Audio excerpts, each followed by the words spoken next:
Look around. The streets are bustling, the energy is high, and the world is moving fast.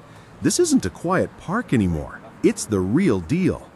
In places like this, every word counts, and misunderstandings can happen in a flash. So, let's talk about a tricky part of learning English. Those sneaky words that sound just like Portuguese, but mean something completely different. We call them false friends, and they can cause a lot of confusion. We've brought some of these words into our daily lives, giving them a new meaning that doesn't quite match what native speakers use. It's a fascinating cultural mix-up. But here's the thing. You can't just memorize a list of words. You have to understand the context, the culture, the real-world usage.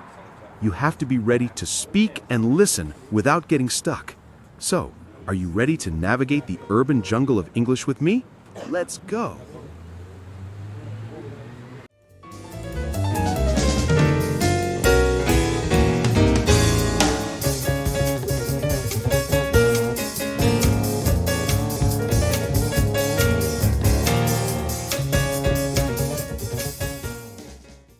You know those words that sound so familiar, so similar to ours that you swear you know what they mean?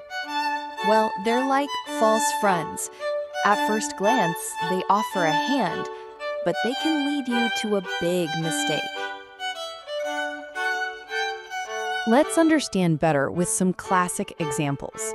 Actually is one of the champions of confusion. Many of you might think it means totalmente, currently, right? But the truth is, actually means in reality, in fact. For example, if I say, I'm actually quite tired, I'm saying, na verdade estou bem cansado. In fact, I'm quite tired, and not, atualmente estou bem cansado. Currently, I'm quite tired. Another quite treacherous false friend is pretend. Its sound reminds us of pretender, to intend, but the meaning is different. To feign, to act as if. Observe the difference. He pretended to be sick to avoid going to school. If you want to say pretender in the sense to intend to, use intend.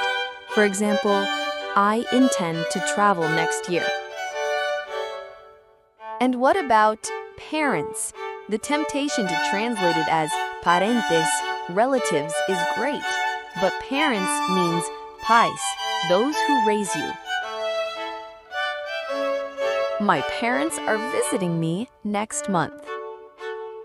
For parentes, in general, we use relatives or family members. For example, all my relatives came to the party.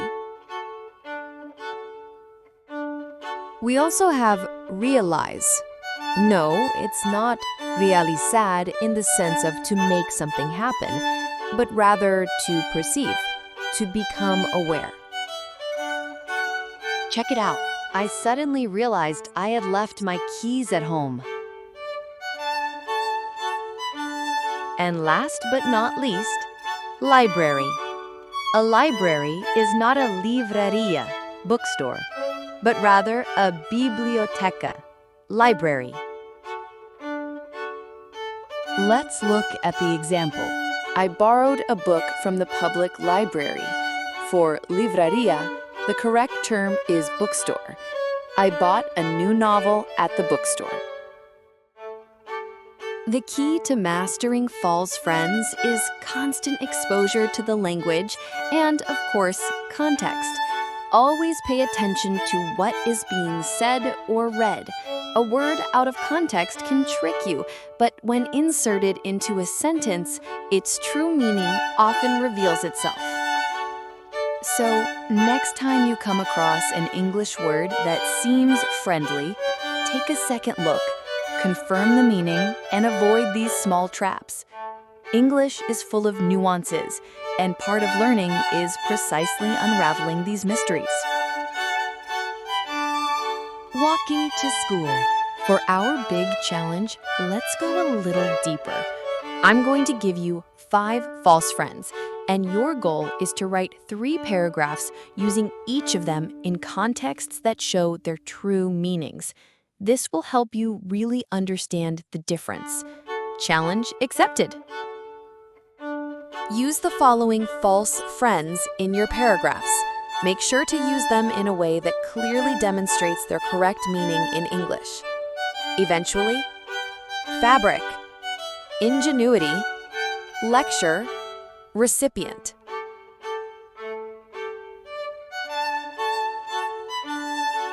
Last but not least, you can send your results to cso.dre@gmail.com. Feel as free as a bird. I'll check them out and send you a feedback in no time. I hope this video has been useful for you. Keep practicing and exploring the world of English. See you in the next video. See you later.